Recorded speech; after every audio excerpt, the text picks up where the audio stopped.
Shalom, Bible in a Year Live Tanakh readers. Our story continues today in 1 Kings chapter 15 to 17, where we'll see a couple more kings added to the lineup, and we'll open the story of Elijah and Ahab, which are two interesting stories to look at. We continue to read from the New Living Translation, and we will begin. 1 Kings chapter 15. Abijam rules in Judah. Abijam began to rule over Judah in the 18th year of Jeroboam's reign in Israel. He reigned in Jerusalem 3 years. His mother was Maacah, the daughter of Absalom. He committed the same sins as his father before him, and he was not faithful to the Lord his God, as his ancestor David had been. But for David's sake, the Lord his God allowed his descendants to continue ruling, shining like a lamp, and he gave Abijam a son to rule after him in Jerusalem. For David had done what was pleasing in the Lord's sight, and had obeyed the Lord's commands throughout his life, except in the affair concerning Uriah the Hittite. There was war between Abijam and Jeroboam throughout Abijam's reign. The rest of the events in Abijam's reign and everything he did are recorded in the book of the history of the kings of Judah. There was constant war between Abijam and Jeroboam. When Abijam died, he was buried in the city of David. Then his son Asa became the next king. Asa rules in Judah. Asa began to rule over Judah in the 20th year of Jeroboam's reign in Israel. He reigned in Jerusalem 41 years. His grandmother was Maacah, the granddaughter of Absalom. Asa did what was pleasing in the Lord's sight, as his ancestor David had done. He banished the male and female shrine prostitutes from the land and got rid of all the idols his ancestors had made. He even disposed his grandmother Maacah from her position as queen mother because she had made an obscene Asherah pole. He cut down her obscene Asherah pole and burned it in the Kidron Valley, although the pagan shrines were not removed. Asa's heart remained completely faithful to the Lord throughout his life. He brought into the temple of the Lord the silver and gold and the various items that he and his father had dedicated. There was constant war between King Asa of Judah and King Baasha of Israel. King Baasha of Israel invaded Judah and fortified Ramah in order to prevent anyone from entering or leaving King Asa's territory in Judah. Asa responded by removing all the silver and gold that was left in the treasuries of the temple of the Lord and the royal palace. He sent it with some of his officials to Ben-Hadad, son of Tibmon, son of Hezion, the king of Aram, who was ruling in Damascus, along with this message: "Let there be a treaty between you and me, like the one between your father and my father. See, I am sending you a gift of silver and gold. Break your treaty with King Baasha of Israel, so that he will leave me alone." Ben-Hadad agreed to King Asa's request and sent the commanders of his army to attack the towns of Israel. They conquered the towns of Ijon, Dan, Abel-Beth-Maacah, and all Kinnereth, and all the land of Naphtali. As soon as Baasha of Israel heard what was happening, he abandoned his project of fortifying Ramah and withdrew to Tirzah. Then King Asa sent an order throughout Judah, requiring that everyone, without exception, help to carry away the building stones and timbers that Baasha had been using to fortify Ramah. Asa used these materials to fortify the town of Geba in Benjamin and the town of Mizpah. The rest of the events in Asa's reign, the extent of his power, everything he did, and the names of the cities he built are recorded in the book of the history of the kings of Judah. In his old age, his feet became diseased. When Asa died, he was buried with his ancestors in the city of David. Then Jehoshaphat, Asa's son, became the next king. Nadab rules in Israel. Nadab, son of Jeroboam, began to rule over Israel in the 2nd year of King Asa's reign in Judah. He reigned in Israel only 2 years, but he did what was evil in the Lord's sight and followed the example of his father, continuing the sins that Jeroboam had led Israel to commit. Then Baasha, son of Ahijah, from the tribe of Issachar, plotted against Nadab and assassinated him while he and the Israelite army were laying siege to the Philistine town of Gibbethon. Baasha killed Nadab in the 3rd year of King Asa's reign in Judah, and he became the next king of Israel. He immediately slaughtered all the descendants of King Jeroboam, so that not one of the royal family was left, just as the Lord had promised concerning Jeroboam by the prophet Ahijah from Shiloh.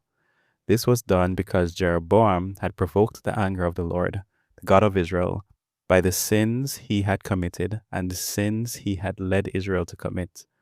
The rest of the events in Nadab's reign and everything he did are recorded in the book of the history of the kings of Israel. Baasha rules in Israel. There was constant war between King Asa of Judah and King Baasha of Israel. Baasha, son of Ahijah, began to rule over all Israel in the 3rd year of King Asa's reign in Judah.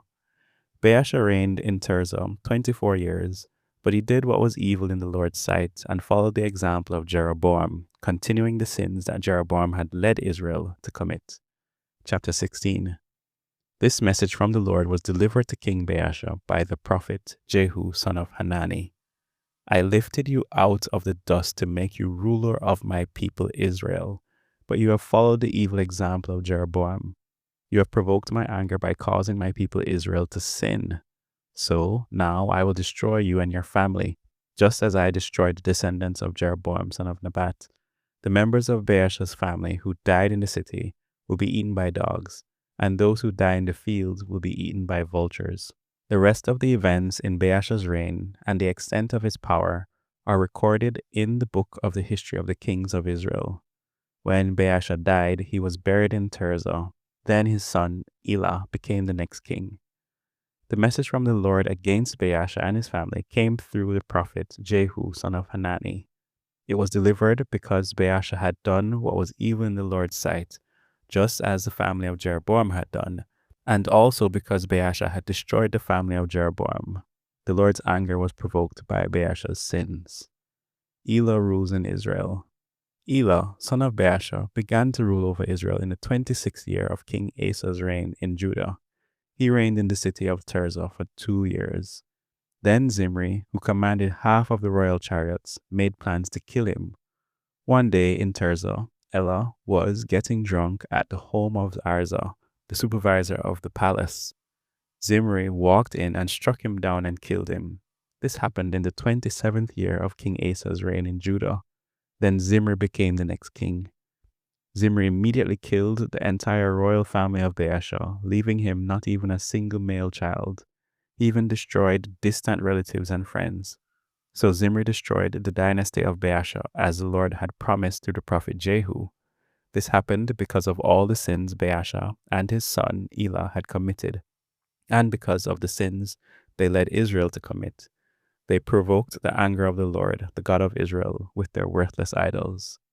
The rest of the events in Elah's reign and everything he did are recorded in the book of the history of the kings of Israel. Zimri rules in Israel. Zimri began to rule over Israel in the 27th year of King Asa's reign in Judah, but his reign in Tirzah lasted only 7 days.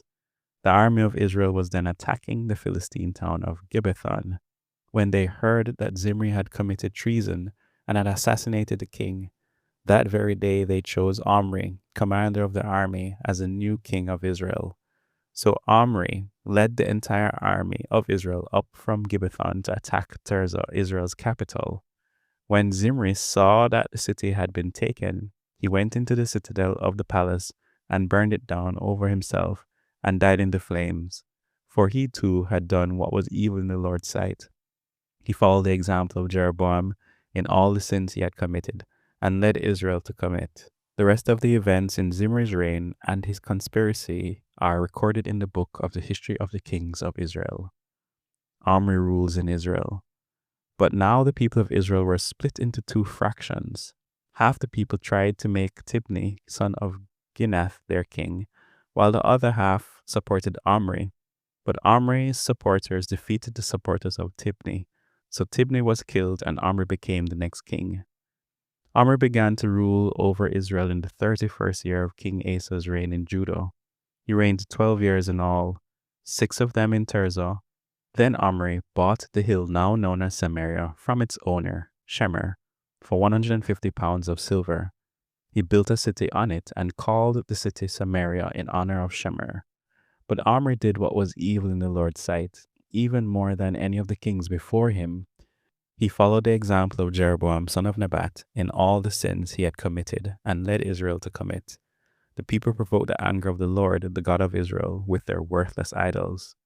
The rest of the events in Omri's reign, the extent of his power, and everything he did are recorded in the book of the history of the kings of Israel. When Omri died, he was buried in Samaria. Then his son Ahab became the next king. Ahab rules in Israel. Ahab, son of Omri, began to rule over Israel in the 38th year of King Asa's reign in Judah. He reigned in Samaria 22 years. But Ahab, son of Omri, did what was evil in the Lord's sight, even more than any of the kings before him. And as though it were not enough to follow the sinful example of Jeroboam, he married Jezebel, the daughter of King Ethbaal of the Sidonians, and he began to bow down in worship to Baal. First, Ahab built a temple and an altar for Baal in Samaria. Then he set up an Asherah pole. He did more to provoke the anger of the Lord, the God of Israel, than any of the other kings of Israel before him. It was during his reign that Hiel, a man from Bethel, rebuilt Jericho. When he laid its foundations, it cost him the life of his oldest son, Abiram. And when he completed it and set up its gates, it cost him the life of his youngest son, Segub. This all happened according to the message from the Lord concerning Jericho, spoken by Joshua, son of Nun. Prophecy fulfilled from Joshua. Chapter 17. Elijah fed by ravens.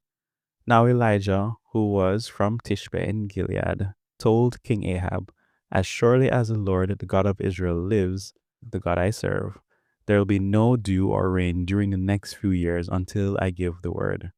Then the Lord said to Elijah, "Go to the east and hide by Kerith Brook, near where it enters the Jordan River. Drink from the brook and eat what the ravens bring you, for I have commanded them to bring you food." So Elijah did as the Lord told him and camped beside Kerith Brook, east of the Jordan. The ravens brought him bread and meat each morning and evening, and he drank from the brook. But after a while the brook dried up, for there was no rainfall anywhere in the land. The widow at Zarephath. Then the Lord said to Elijah, "Go and live in the village of Zarephath, near the city of Sidon. I have instructed a widow there to feed you." So he went to Zarephath. As he arrived at the gates of the village, he saw a widow gathering sticks, and he asked her, "Would you please bring me a little water in a cup?" As she was going to get it, he called her, "Bring me a bite of bread too." But she said, "I swear by the Lord your God that I don't have a single piece of bread in the house, and I have only a handful of flour left in the jar and a little cooking oil in the bottom of the jug. I was just gathering a few sticks to cook this last meal, and then my son and I will die." But Elijah said to her, "Don't be afraid. Go ahead and do just what you've said, but make a little bread for me first. Then use what's left to prepare a meal for yourself and your son. For this is what the Lord, the God of Israel, says: There will always be flour and olive oil left in your containers until the time when the Lord sends rain and the crops grow again." So she did as Elijah said, and she and Elijah and her family continued to eat for many days. There was always enough flour and olive oil left in the containers, just as the Lord had promised through Elijah. Sometime later, the woman's son became sick. He grew worse and worse, and finally he died. Then she said to Elijah, "O man of God, what have you done to me? Have you come here to point out my sins and kill my son?" But Elijah replied, "Give me your son." And he took the child's body from her arms, carried him up the stairs to the room where he was staying, and laid the body on his bed. Then Elijah cried out to the Lord, "O Lord my God, why have you brought tragedy to this widow who has opened her home to me, causing her son to die?" And he stretched himself out over the child 3 times and cried out to the Lord, "O Lord my God, please let this child's life return to him." The Lord heard Elijah's prayer, and the life of the child returned, and he revived. Then Elijah brought him down from the upper room and gave him to his mother. "Look," he said, "your son is alive." Then the woman told Elijah, "Now I know for sure that you are a man of God, and that the Lord truly speaks through you." Amen. What a story today. What an interesting bit of story. a lot of treason, a lot of disobedience with the kings of Israel, and a lot of war between Israel and Judah, the two kings. Even war in Israel itself. And I don't think I've ever noticed that before, where it was divided between Omri and the other guy. I forgot his name.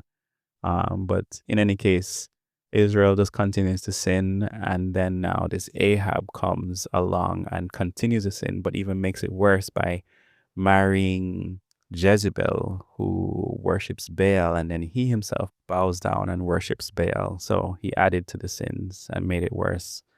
And I believe this is where God now sets up the stage to show himself as much bigger than Baal. If I understand correctly, Baal is a big god in the eyes of the people back then and in neighboring towns. So a god that is bigger than Baal is the god. And we'll see how the Lord proves that in the next couple of readings, maybe tomorrow or the day after that. But we look forward to that. Today we pause here. May the Lord continue to bless us as we continue to strive to seek his word. May he give us insight and reveal the truth so that we can glorify him because Jesus Christ is Lord. Amen.